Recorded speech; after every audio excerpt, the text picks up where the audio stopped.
तो 1932 क्या है और भाषा विवाद को लेकर क्या ये मामला चल रहा है, इसके बारे में कुछ बता दीजिए। 1932 खतियान के आधार पर ये लड़ाई चल रहा है।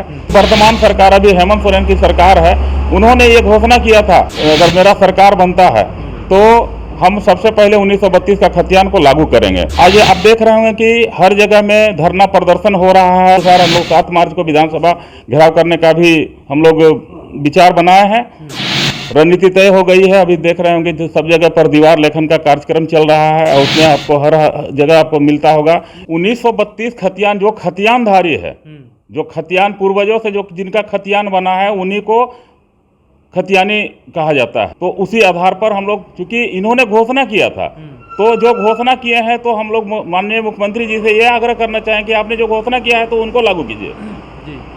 यही 1932 खतियान है।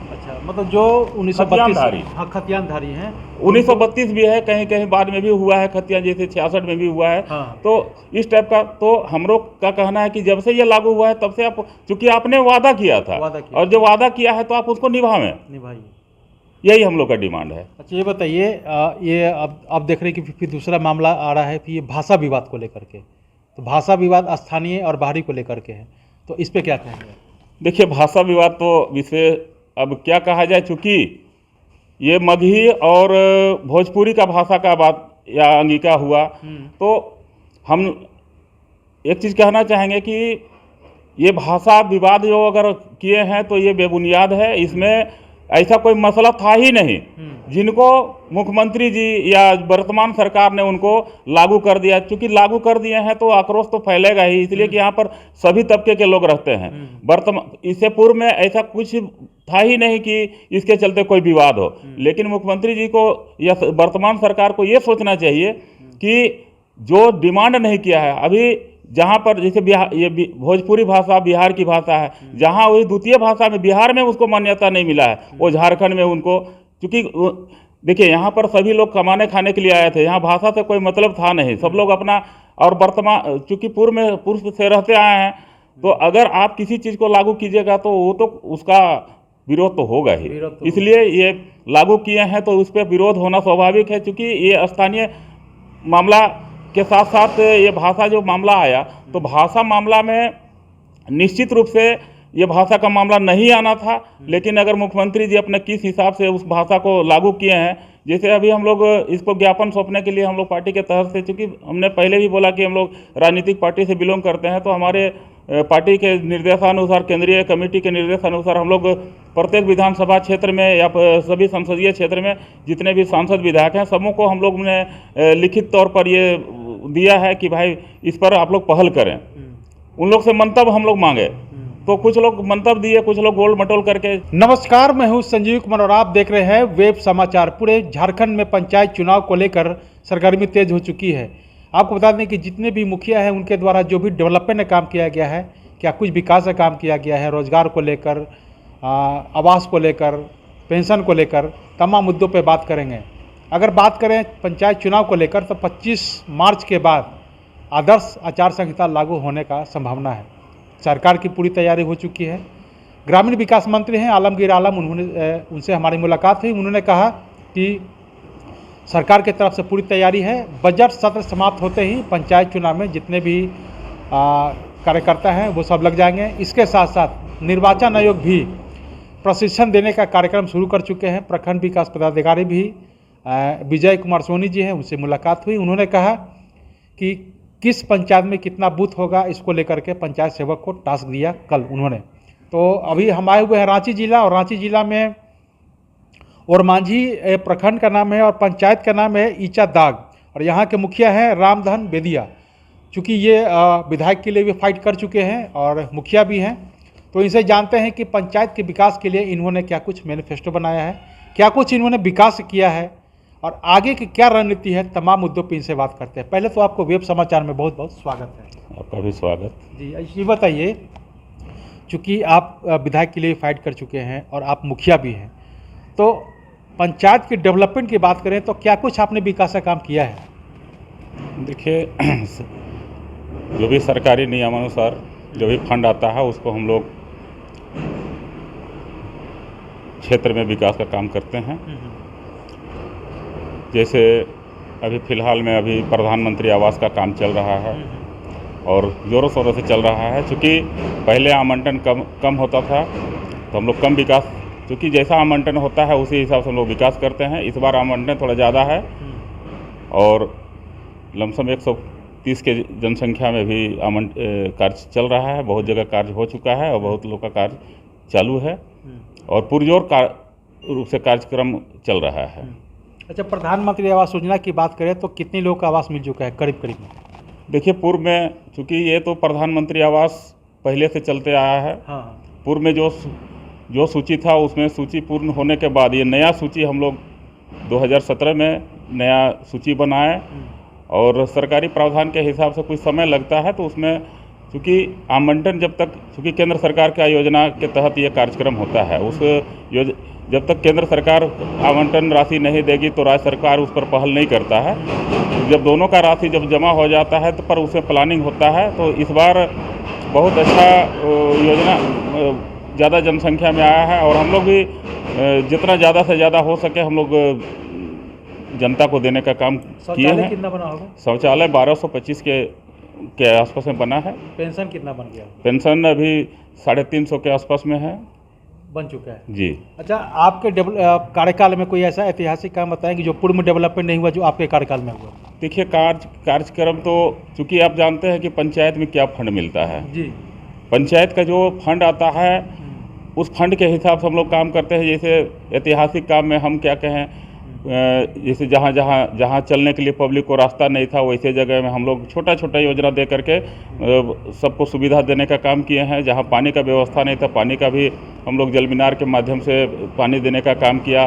चापाकल, जो भी चापाकल, चूँकि चापाकल तो आप जानते हैं कि चापाकल ख़राब होते रहता है तो उसमें हम लोग हमेशा दुरुस्त करते रहते हैं। चाहे सरकार फंड दे या अन्यथा न दे, कभी कभी ऐसा भी होता है कि हम लोग अपने स्तर से भी पब्लिक हित में देखते हुए हम लोग पानी का व्यवस्था करते हैं।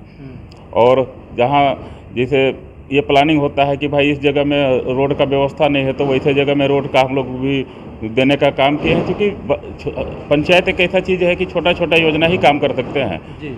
और बड़ा योजना के लिए हम लोग, चूँकि दुर्भाग्य की बात है कि हमारे पंचायत का मुख्यालय का जो रास्ता है वो आज़ादी के समय से अभी तक बना नहीं। हम लोग प्रयासरत हैं। हम लोग माननीय सांसद जी को, विधायक जी को कई एक बार हम लोग, यहाँ तक कि हमने मुख्यमंत्री को भी ये चिट्ठी लिखा लेकिन किसी कारण से काम नहीं हो पाया है।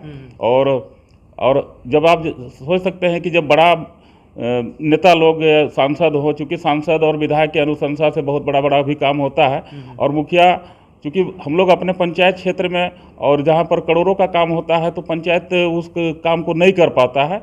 तो हम लोगों ने अपने स्तर से, हम लोग मुख्यमंत्री को भी हमने, श्री माननीय रघुवर दास को भी चिट्ठी लिखा था, अपने हाथों से दिया था।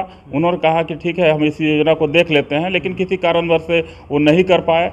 और वर्तमान जो मुख्यमंत्री हैं इनको भी संज्ञान में दे दिया गया है। और अभी हमारे वर्तमान सांसद आदरणीय संजय सेठ जी हैं, उनको भी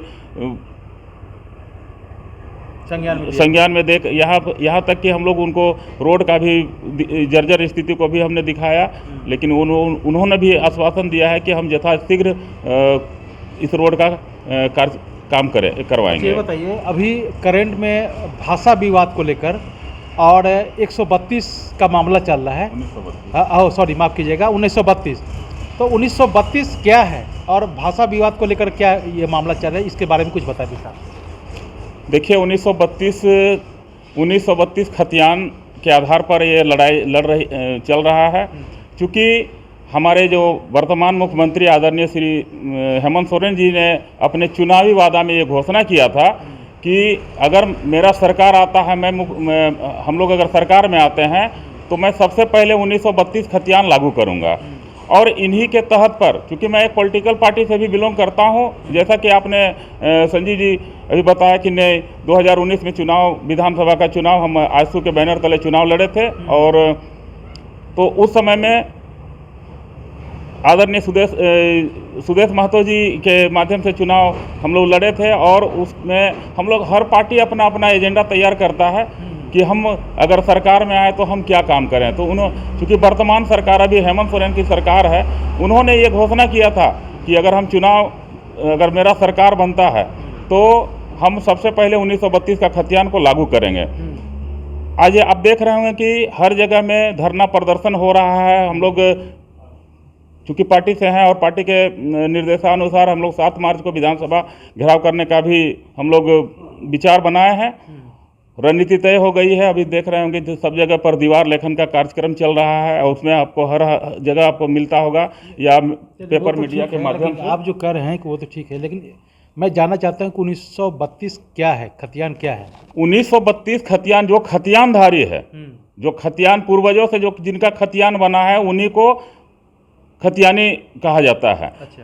तो उसी आधार पर हम लोग, चूंकि इन्होंने घोषणा किया था, तो जो घोषणा किए हैं तो हम लोग माननीय मुख्यमंत्री जी से यह आग्रह करना चाहें कि आपने जो घोषणा किया है तो उनको लागू कीजिए जी। यही 1932 खतियान है। अच्छा, मतलब जो 1932 हाँ खतियानधारी हैं, 1932 भी है, कहीं कहीं बाद में भी हुआ है खतियान, जैसे 66 में भी हुआ है। हाँ। तो इस टाइप का तो हम लोग का कहना है कि जब से ये लागू हुआ है तब से आप, चूंकि आपने वादा किया था और जो वादा किया है तो आप उसको निभाएं, यही हम लोग का डिमांड है। अच्छा, ये बताइए, ये अब देख रहे हैं कि फिर दूसरा मामला आ रहा है कि ये भाषा विवाद को लेकर के, तो भाषा विवाद स्थानीय और बाहरी को लेकर के है, तो इस पे क्या कहेंगे?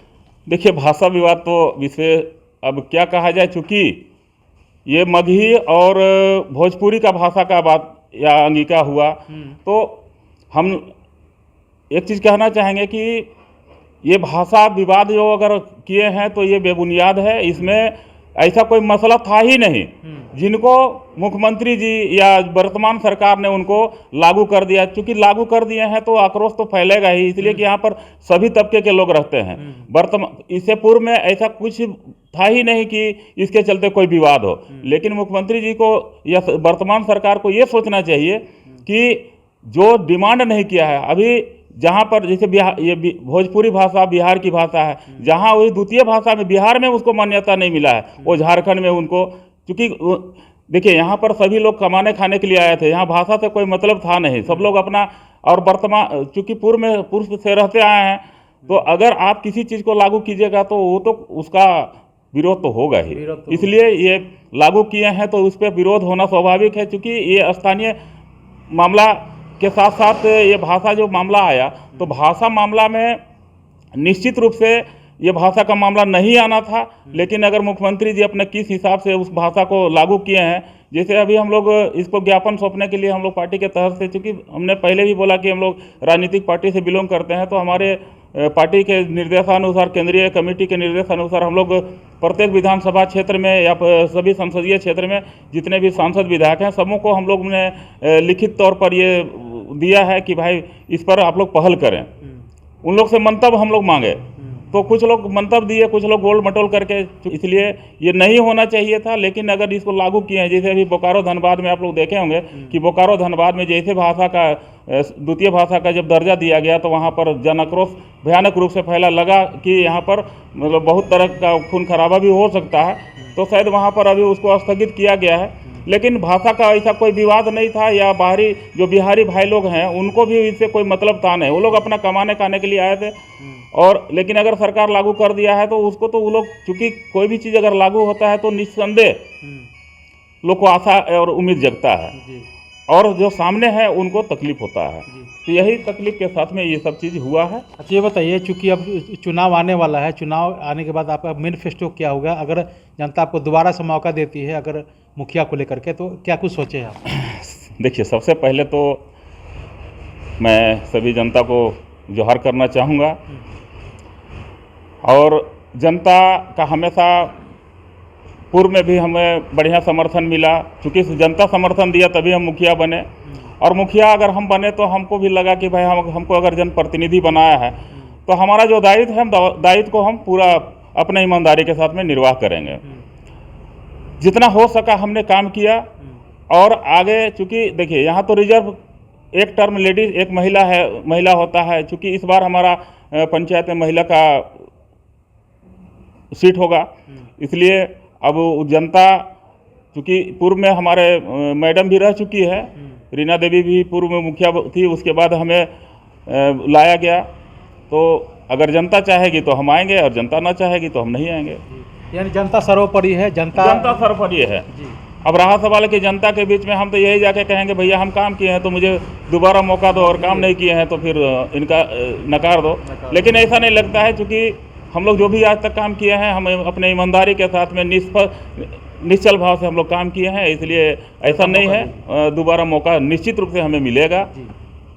अगर क्योंकि हम तो चुनाव इस बार हम चूंकि महिला का सीट है इसलिए महिला चुनाव लड़ेगी, और तो स्वाभाविक आपकी है। पत्नी भी तो पूर्व मुखिया है, हाँ, उनको काम करने का अनुभव भी है। पूरा अब अनुभव ऐसा है। नहीं है कि अगर अनजान होता है तो उनको काम करने का अनुभव नहीं है तो वो साल 2 साल तो समझने में ही लग जाता है, लेकिन आपका परिवार पूर्ण रूप से अनुभव है और विधायक के लिए भी खड़े हुए हैं। तो आपने सुना कि जिस तरह से इनकी पत्नी भी पूर्व मुखिया रह चुकी हैं, क्योंकि पहले बार मुखिया महिला था, अब वो पुरुष हो गया, फिर महिला होने वाला है। तो कुल मिलाकर अगर देखा जाए तो इस पंचायत में डेवलपमेंट हर जगह है। क्योंकि मैं मुखिया जी के घर आने से पहले मैं इनका घर पूछते पूछते कई लोगों से मैं आया, और क्षेत्रों का अगर डेवलपमेंट की बात करें, विकास की बात करें, तो कई लोगों से मैंने बात भी किया। तो कई लोगों ने तो अगर 100 में अगर 90% तक अगर लोगों से बात मैंने किया है तो उन्होंने कहा है कि बेहतर काम हुआ है और दोनों के रीजन में हुआ है। क्योंकि ये खुद बता रहे हैं, लेकिन इससे पहले मुझे पता था कि इनकी पत्नी पूर्व मुखिया रह चुकी हैं, उनके द्वारा भी कार्यकाल हुआ है। सबसे महत्वपूर्ण ये कह सकते हैं कि शौचालय सबसे इनके लिए ऐतिहासिक कर सकते हैं, और जो रोड की जर्जर स्थिति है इसको लेकर भी लोगों ने कहा कि मुखिया जी के द्वारा कई भी प्रपोजल भेजा गया है, लेकिन होता है कि सरकार में अगर समर्थक नहीं है तो राजनीतिक द्वेष की भावना से भी ये सब कार्य किया जाता है। बहरहाल चलते हैं दूसरे पंचायत में, वहाँ के मुखिया से भी जानते हैं क्या कुछ मैनिफेस्टो है, क्या कुछ उन्होंने डेवलपमेंट किया है, तमाम मुद्दों पर उनसे बात करेंगे। अगर आपने हमारे चैनल को सब्सक्राइब नहीं किया है, सब्सक्राइब करें, बेल आइकन भी दबाएं ताकि हर छोटी बड़ी खबरों से रूबरू हो सके। धन्यवाद।